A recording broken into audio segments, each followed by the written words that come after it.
Halo, selamat datang di tutorial komputer. Sekarang, tutorial kali ini mengenai cara melihat apakah kalian menggunakan BIOS Legacy atau UEFI pada OS Windows kalian. Caranya adalah pada start menu, kalian ketikkan sistem, maka kalian akan pergi ke System Information, enter.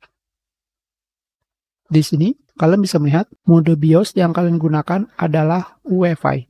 Jika kalian masih menggunakan BIOS Legacy, apakah bisa mengganti ke UEFI?